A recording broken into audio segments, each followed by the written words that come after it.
He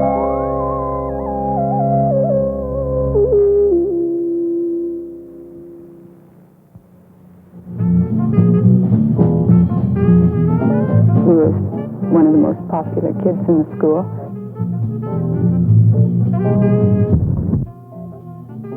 If he had his mind set on something, that was it. He did it no matter what.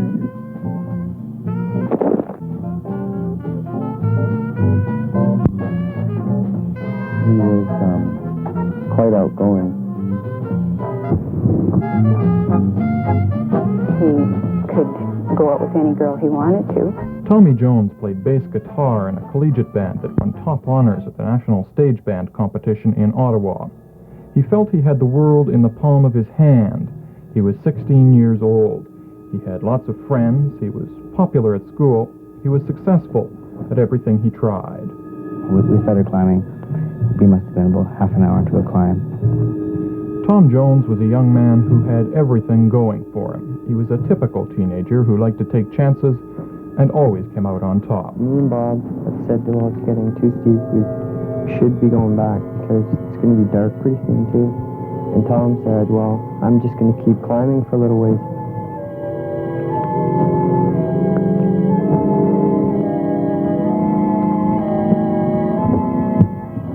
Tom tried to go up this rock cliff to see if he could make it up there. In the summer of 1980, Tom Jones was a counselor in training at a Waterton camp, and once again he pushed himself to the limit. He took one chance too many.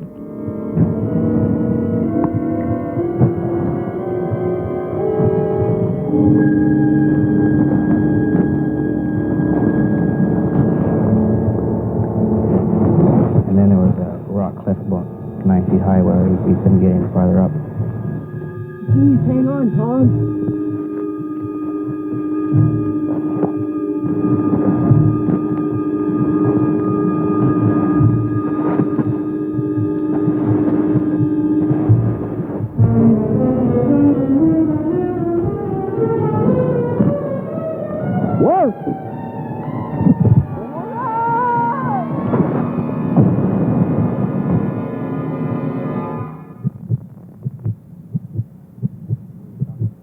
We saw some blood on his hat.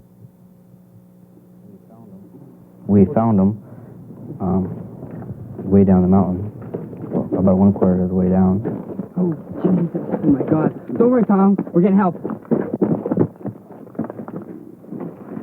There's quite a bit of blood all over by the time we got down there. It only took us about 2 minutes.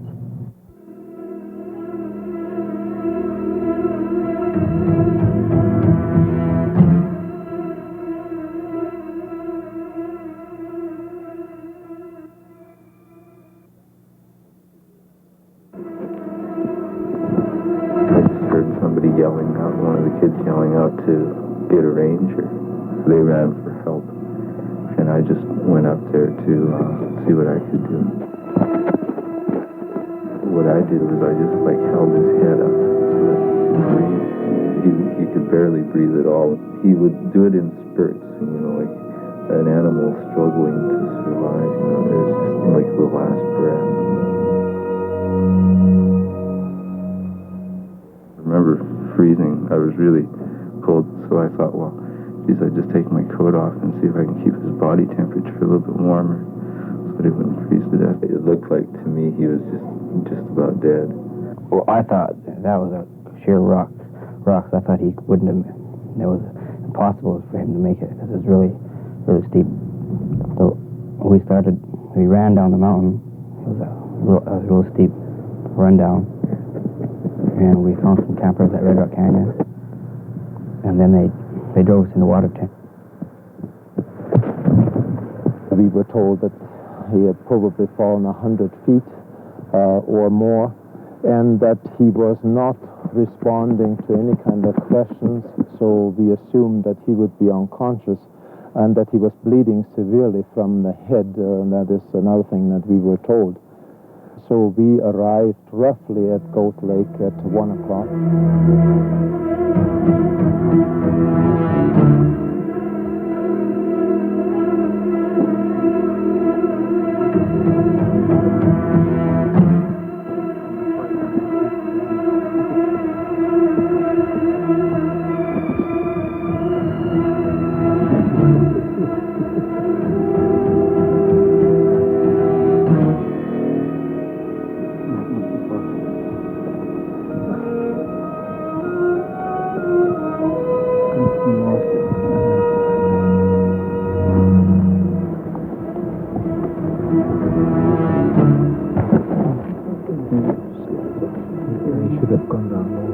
go down. That's good. Hey,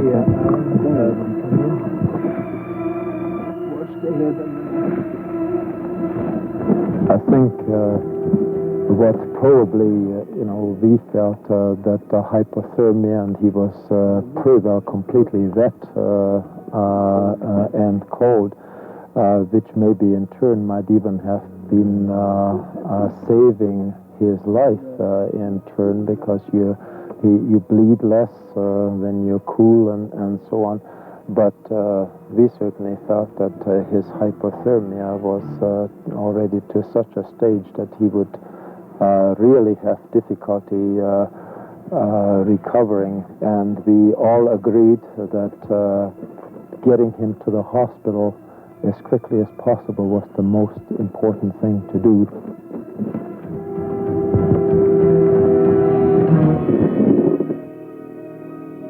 How's the pulse, Rod? Very strong, steady. And he's breathing all right? Breathing's okay. Okay, pull the head back to your side. Do you feel anything on the neck there? Tender spot and lump on the back of the neck. But does he seem to be pretty cold, hypothermic? Not bad. Not bad. Well, let's get him down then quickly.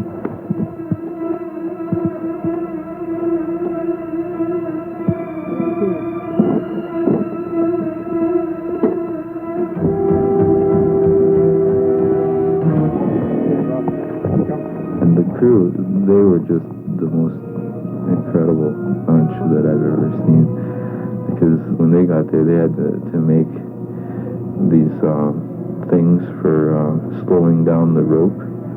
They chopped down a couple of trees. Well, they would just stick these trees into the snow. Like they would wrap the rope around the tree and then wrap around another one. And then with the friction around the poles, it would slow down like the descent. Like when they put him on the stretcher, they didn't want him to just slide right down, sort of thing. And they really knew their stuff. Max did the whole thing. Well, it was under his direction that everything clicked just the way it did. Like he had the ideas on exactly what to do, because here was a situation that they really had to improvise, and he would just say, like do this, and everybody just would follow in, and it worked out really well. Like everybody else had their part also. But he had like the director over the whole thing. And that's what really pulled it off.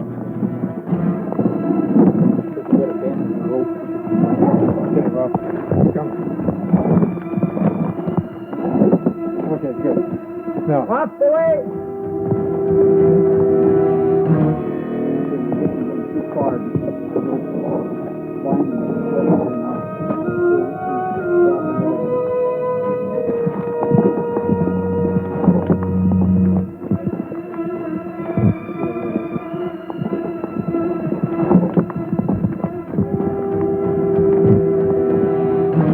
We assembled the wheel section and then took it down pretty well to the lake area, where we kind of reassessed the situation. And from there on, it was a matter of spelling off, stabilizing the stretcher, making sure that the descent of the stretcher down the steep trail was not too fast, that we had control, that the casualty wasn't bumped or further injured by our efforts. And of course, the speed was of utmost importance. We knew that the casualty was in bad shape, totally unconscious at this point. And it was cold, a lot of rain. Once again, all of this operation performed in darkness, and we had to rely on the lights and the guidance of the individuals that were going in front of the stretcher for the safety of the rescue team as well. We had the park ambulance meet us at Red Rock Canyon parking lot, and we loaded them directly into it, mountain stretcher and all. We didn't transfer them over to the ambulance stretcher and took them directly to Cardston. On the way in, we did a rough patient evaluation. We gave him supplemental oxygen and suction, because he did sort of attempt to vomit a couple of times. nothing really serious. The only problem we had was that we couldn't stop the bleeding, so the blood was starting to drip out off the stretcher. And I was very surprised he was still alive when we got him to Cardston. That was a personal feeling. I just, from the way he looked, as soon as it got light enough to sort of tell his features, like I say, I was surprised he was still alive when we got him to the hospital. This young man came in about 6:30 a.m. on July the 15th.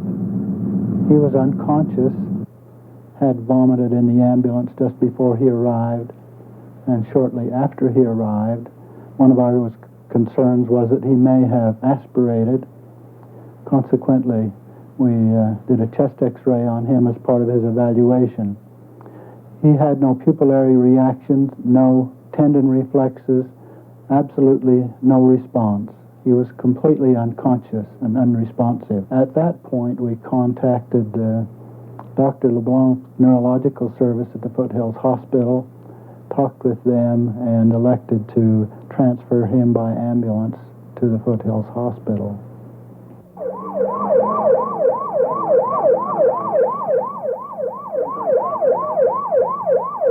All I really wanted to do was keep up with the ambulance.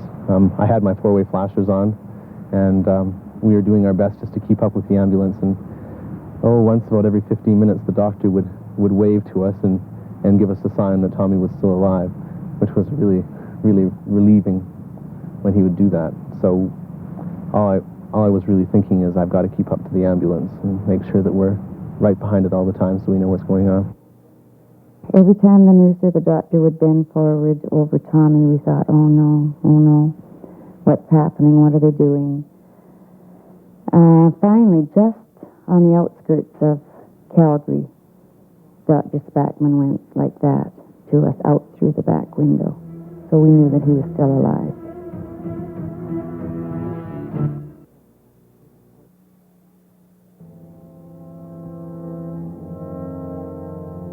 Tom arrived here about noon on July the 15th, having first been seen and assessed by Dr. Spackman in Cardston. On arrival here, he was in a deep coma, responding only to painful stimulation of his extremities, and that by extended posture of his arms and legs. It was obvious at the outset that he had a very serious head injury. And the type of posturing that I described usually indicates that that part of the brain, at the base of the brain, has received a shock wave of some sort. And the real damage was the terrific jarring and jiggling that took place inside the skull, where the brain behaves like a bowl of jello and just gets terribly shaken up. Calm down. Everybody's going to stay with you. Everything's going to be all right, Tommy. Everything's fine, Tom. Look, Ben's here, Tom. Just calm down. You're in the hospital now, Tommy. Just remember to keep Jesus with you, Tommy. Just keep Jesus with you. He's helping you. He won't leave you, Tommy. What did he do, though? What? Why did you do what? That. It's okay. You'll be all right. It's okay. It's okay, Tom. You'll be okay. But nobody was allowed into the intensive care unit except for the family. Okay? And that's when I got a good look at what he looked like. You know, his whole face was swollen, it was all, blue and everything, and the sores on his head were bleeding and stuff like that. And, it's really hard. Like the doctor said, when you go in and see him, say something that's positive. Don't be negative and don't cry or anything like that, eh?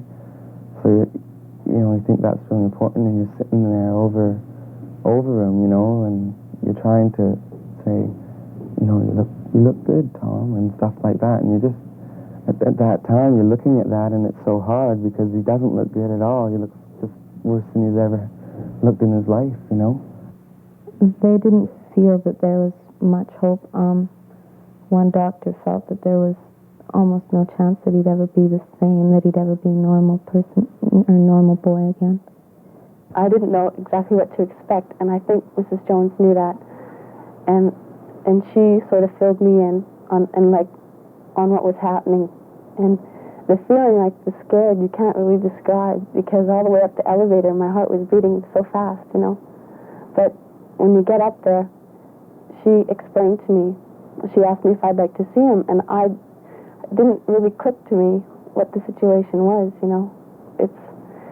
It's hard to explain, and so I was standing there, and she told me to sit down and everything, and she explained to me exactly, you know, how he was and what he looked like, because that was a major thing. He had a lot of machines hooked up to him, and you know, and things, and she explained to me exactly what the situation was, and told me, and then she took me in, and I think I was just so scared I couldn't control anything, and I got to the edge of the bed, and she said to talk to him as though he was there, you know, like as though he could hear and everything.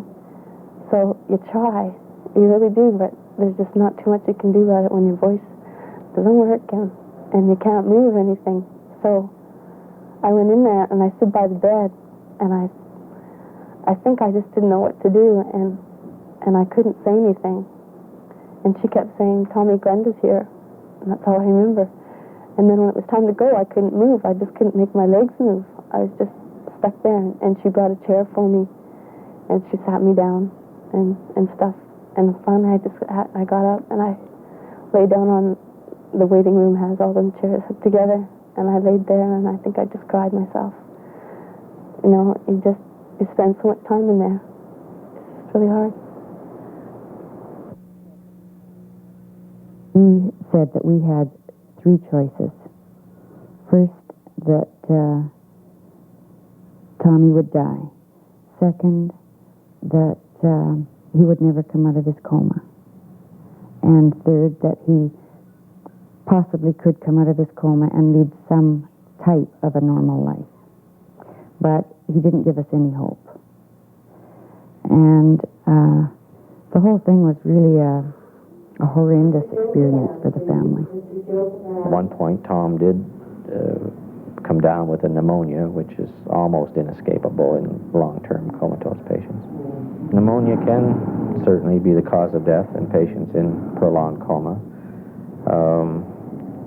First of all, the diagnosis is made by examining the chest daily, by culturing any of the secretions that we were able to remove from the patient with a little suction in their throat, and by beginning the appropriate antibiotic treatment. In addition to that, and very important as well, is the physiotherapy of the chest that has to go along with that. Literally beat the secretions out of their chest to have them come up, because a comatose patient doesn't have the normal cough reflexes to bring up these things. Tommy, I know you don't like this, but it has to be done. You just think of it as an exercise, okay? There was one night during the pneumonia when I waited for one of the doctors, the only doctor that seemed to be able to put this IV into collapsed veins, until 10:30 at night. He was extremely overworked, a brilliant doctor. He was actually a resident at the time. I waited for him till 10:30 at night to put this IV back in. When he got to the desk, he was totally exhausted. He'd been working probably 48 hours then already. But he got up and put the IV in, and I went home. That night I'm worn out. Of any other night, I was sure that night that he might die. And I prayed that night for help and for an answer to what was going on. I am as useless as a discarded wineskin, yet I have not forgotten your commandments. How much longer do I have to wait? How much longer do I have to wait? Oh Lord, this is exactly where I'm at right now. I thank you for being with us through all of this, but I can't wait any longer. I'm tired, and I'm frightened, and I feel so useless. and I'm lonely for the kids at home. You say, call upon me, and I will answer thee. And I will show you great and mighty things which thou knowest not. I've called on you many times, and each time, against all medical odds, I've been so sure that your answer has been, we won't let him die.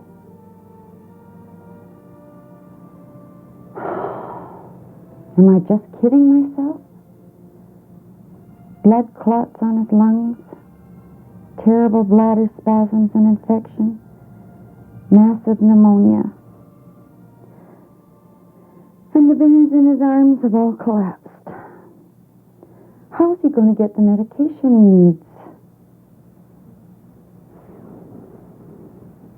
I've really had it, you know. I've got to have a sign from you, one way or the other. I can't bear to get up another morning and go to that hospital and watch him lying there. Please, give me some definite sign.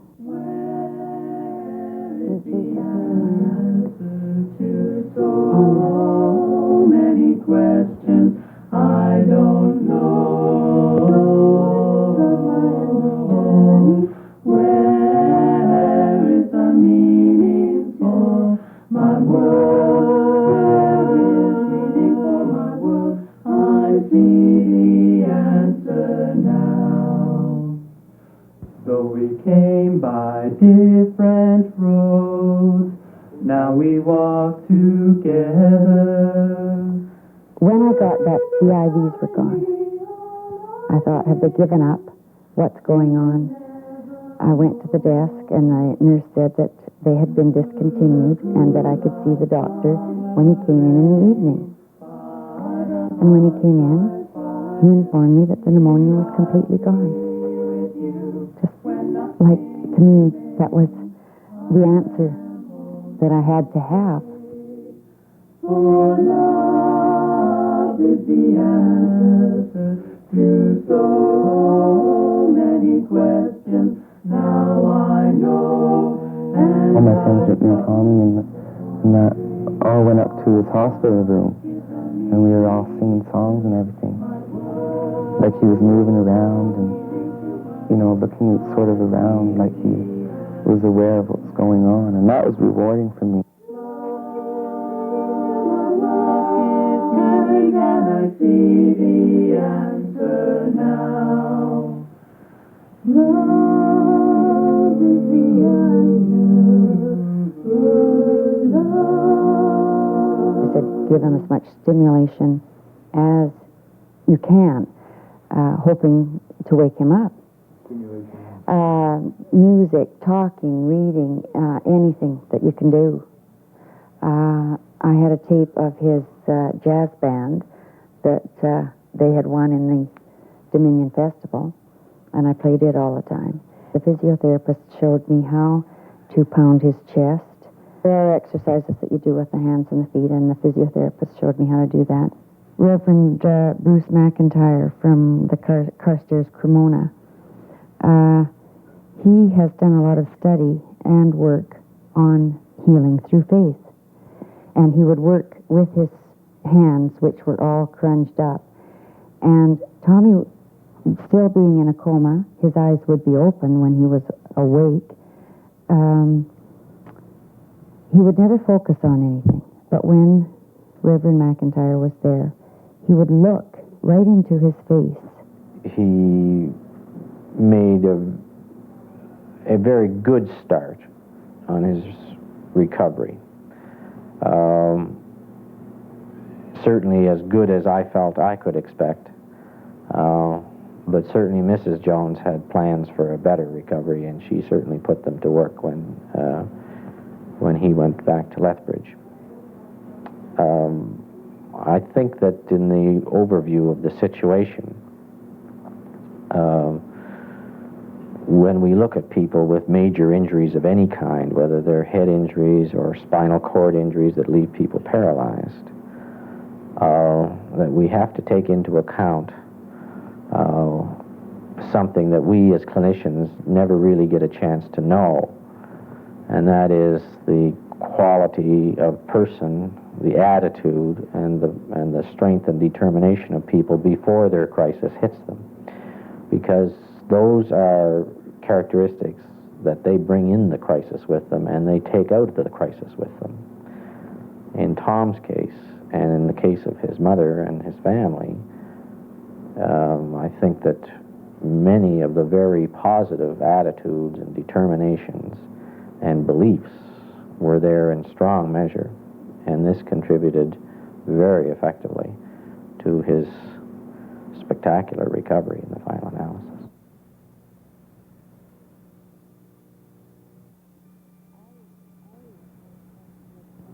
I was frightened to have her move down to Lethbridge from Foothills because the neurological people were all there. All of the equipment that was needed was there.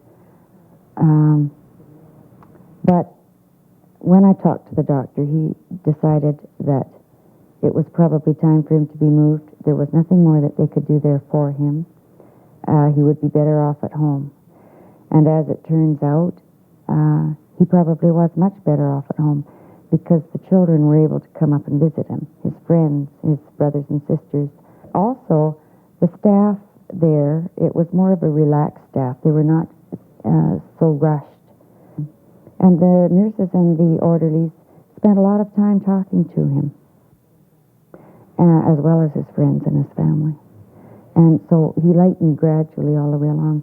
There was one point when he was still in municipal where I played a tape that he and his twin brother sang when they were just little kids. They wrote their own music and harmonized beautifully. And Linda and I were there, and his head was down on the side, and his eyes were closed. And all of a sudden, he lifted his head and seemed to focus all of a sudden, and then he put it back down again. But there were indications like that of lightening through those 3 weeks. When I first saw him, I felt that his first priority was feeding.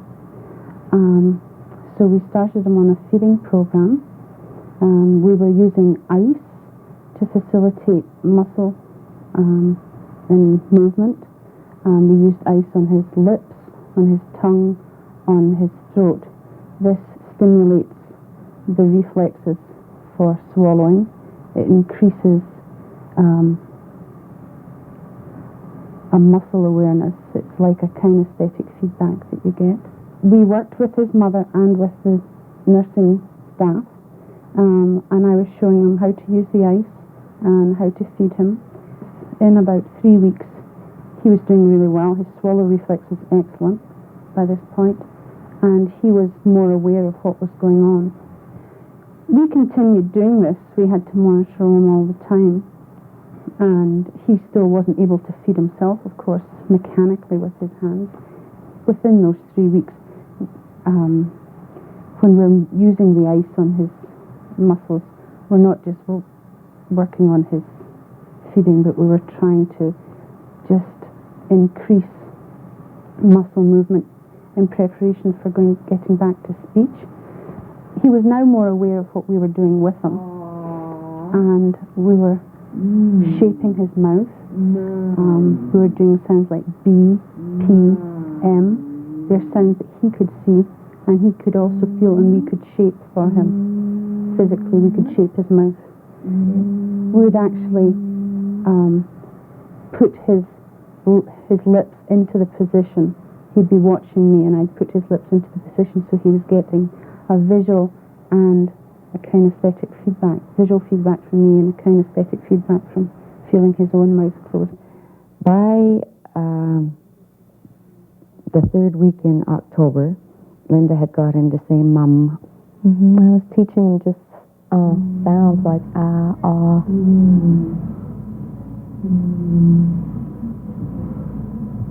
I'd been drilling him on it, and nothing was happening, and then all of a sudden I heard this. he'd been listening, I guess, and he'd been hearing what I was saying, and he was just trying to figure it out, I guess, in his head, how to get it from there to there. Well, I came in, really tightly fisted. His legs were just straight like boards and crossed over. He couldn't move, didn't respond, didn't understand anything he said. He just seemed like a vegetable when he came in. He had no movement at all. He was just tight. Just couldn't move. He was in really severe spasm, and just no active movement and no comfort. He didn't understand what was going on. He was aware maybe of things that went on and responded to pain a little bit. So like a little newborn baby that's tightly fisted, he was in that position, and that was as far as he moved. Okay, we laid him on the stomach over a wedge, which is to cause relaxation of the spasticity he had. And then we had one person holding his fingers. One held the wrist, one did the elbow, one on the shoulder, and we did some shaking and things to loosen the spasm. The family would be there encouraging Tom to look up at them because he couldn't even lift his head up. That would relax the spasm too. We sometimes had people holding his legs because they would spasm so severely that we couldn't keep him on the wedge. So, and that would be like an hour twice a day just to stretch him. And then we had to do the therapy on top of it, teaching him to move again. The family often came in and were one of the 5 people helping. They gave him a lot of moral support. It was pretty painful. He was sometimes scared of falling because he had a fall that caused it. He'd be sitting and saying, I'm going to fall. He was terrified of falling. And they would give him a lot of support that way. They were there just about all the treatments, helping us along and giving him encouragement. He'd always try harder when the family were there, especially with Linda. He'd really try. They were very close, I think, and he really tried hard when Linda was there. Maybe because Linda didn't come as often, he was more excited when she was there, I don't know. They had a good relationship. Mom was always there because she wasn't working, but Linda had to work around school and work hours, so it was a big thing when Linda came.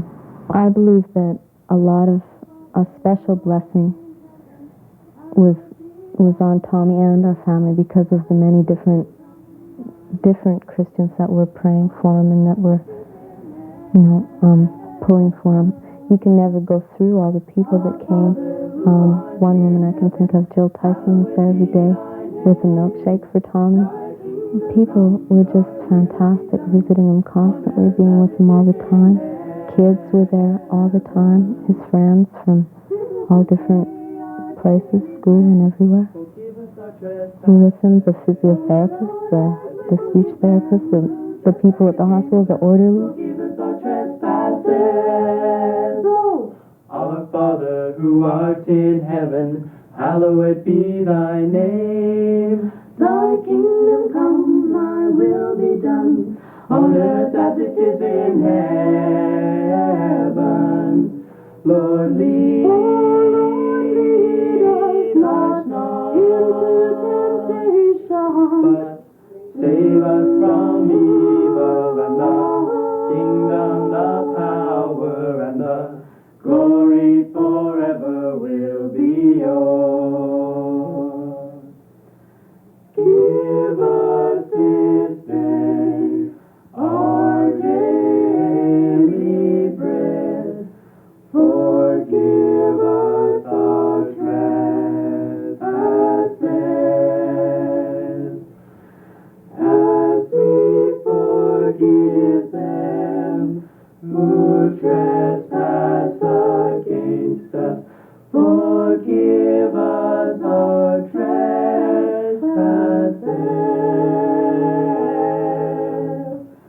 Our Father who art in heaven, hallowed be thy name. Thy kingdom come, thy will be done, on earth as it is in I'd been at the hospital day after day, and I'd never ever prayed before I went up to the hospital, and a friend said, why don't we sit in the car and pray tonight before we go up there, pray for a sign, pray for God to do something tonight. And I said, yeah, that's a good idea. So we prayed in the car, and then we went up there, and it was on Halloween night. And when I came in, shortly after, I felt a real strangeness in the room. It was like a heavy lightness, which doesn't make any sense at all, but that's the only way I can describe it. And I felt that something was different, something had changed. I didn't have any idea what. So I said, Tommy, say Mum. And Tommy said Mum. And then I thought, let's try something. And I asked him different questions, and he answered them. What's your sister's name? Linda. Oh, what's your twin brother's name? Tim. Timmy, did you hear that? What's your grandma's name in Calgary? What's your older brother's name? Lyle. And your younger brother? Stephen. Timmy, listen to him. Tommy, you're awake, Tommy. Tommy, listen, you're awake. What's your auntie's name in Edmonton? As far as we were concerned, it meant that he was out of it, and he was back. The thing that was most exciting about it was that he wasn't infantile. He wasn't waking up infantile. He had a memory of the past. It was a terribly exciting thing. I ran out in the hall and grabbed all the nurses, and they all came in, and everyone was so excited, and the nurses were excited, and the orderlies were excited. It was really a wonderful experience.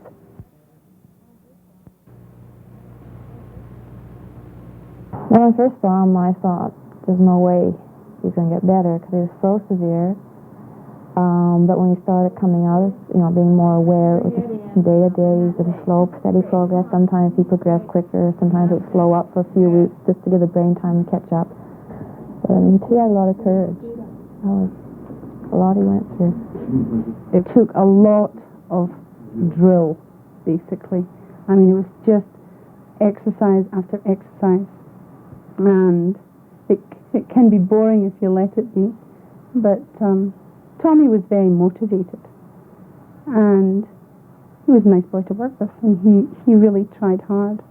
Watch yourself in the mirror.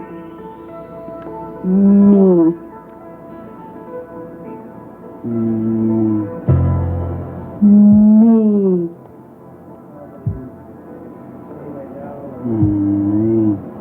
Watch yourself in the mirror. Okay. I'm going to keep him over there. Now you'll go down, Tom. Good. Now try and push out your feet. Come on. Push. Look. It tied up a lot of staff, and we had to give inadequate treatments to other patients sometimes to give it to Tom.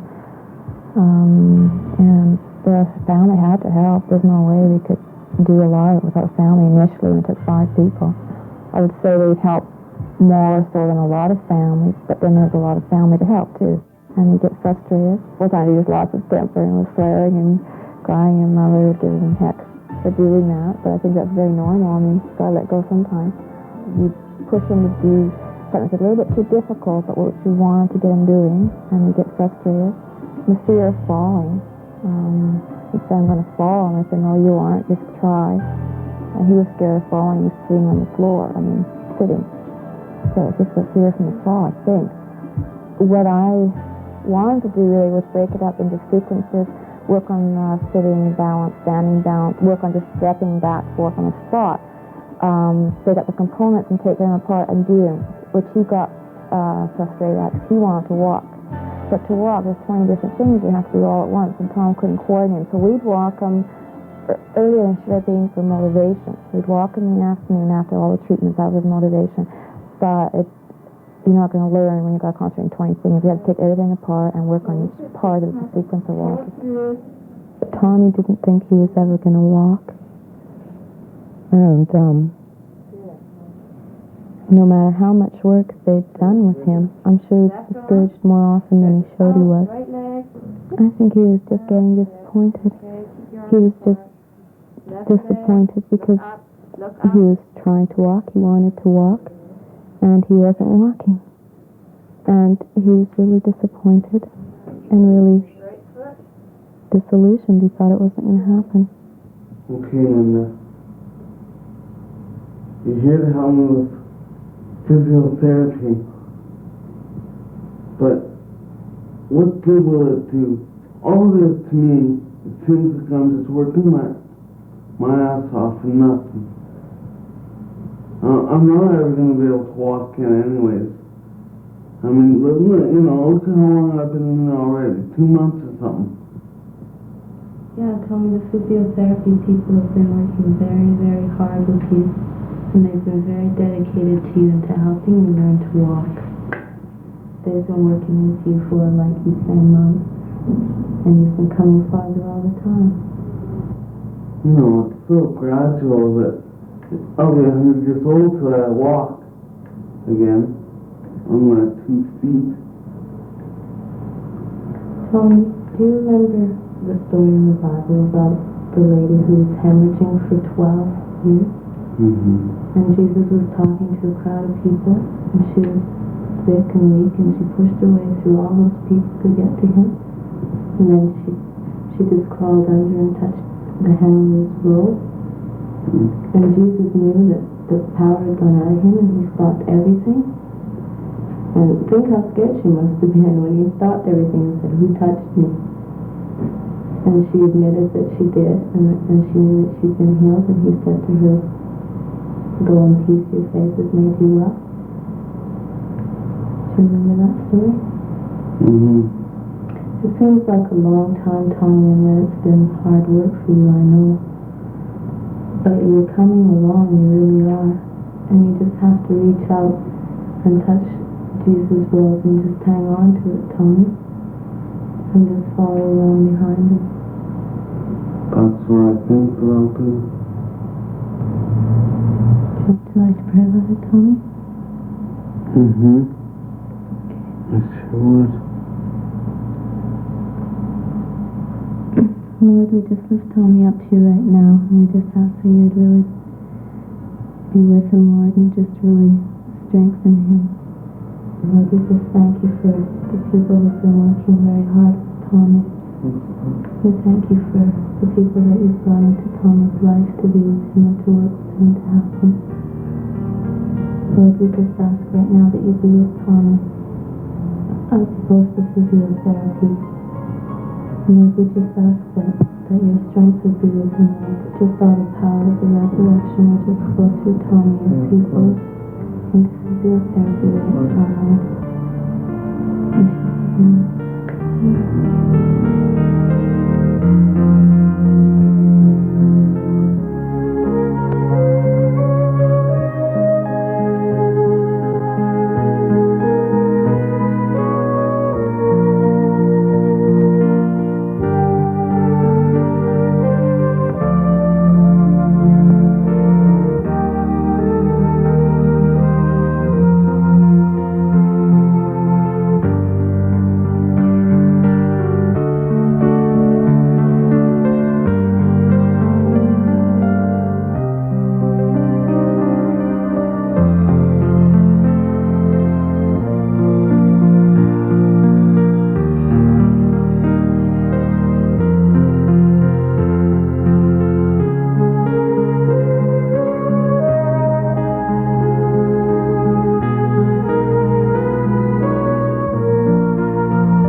We would have to call Tom Jones a medical miracle. For me, Peggy Jones and Tom's brothers and sisters had a very strong conviction. And I think their conviction and their determination and their conviction in God was where their strength came from. Family played a big part in it. We got good assistance from everybody. Like, everybody participated in his treatment program. There's a lot of components that went in there. Our family was so fortunate in the people that involved themselves with us in this situation. People make all the difference. I think it was a miracle of love myself. I think God worked the love through us to keep him sustained and to keep him going, to where he is right now. I've had word that I'm going to be whole again. And I know I have a ways to go. But I have faith and trust that I am going to be whole again. 2 years after my accident, I'm going to be at the same place where it happened. Like, looking around this countryside here, you can see the mountains, you can see the lake, and trees, patch of trees, and stuff like that.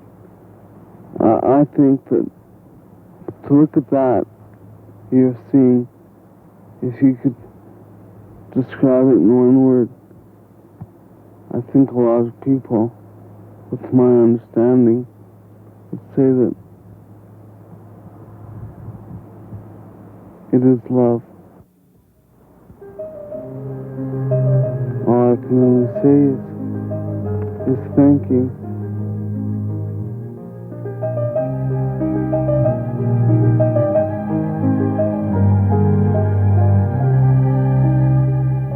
Nothing really miraculous happened, you know, like it wasn't boof, you know, you're better.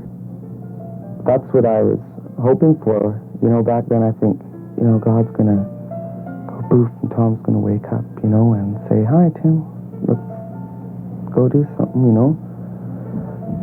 But the more I waited and the more time it took, I started thinking maybe God has another miracle in mind for this, you know. And I think that it was a miracle of love, because there are so many families, when something like that happens to them, they just crumble, and, you know, parents separate, and kids all freak out, people have nervous breakdowns, and this poor comatose person's going, excuse me, but didn't I have a family here? You know, but for us it was something that made the family closer together, far, far closer together.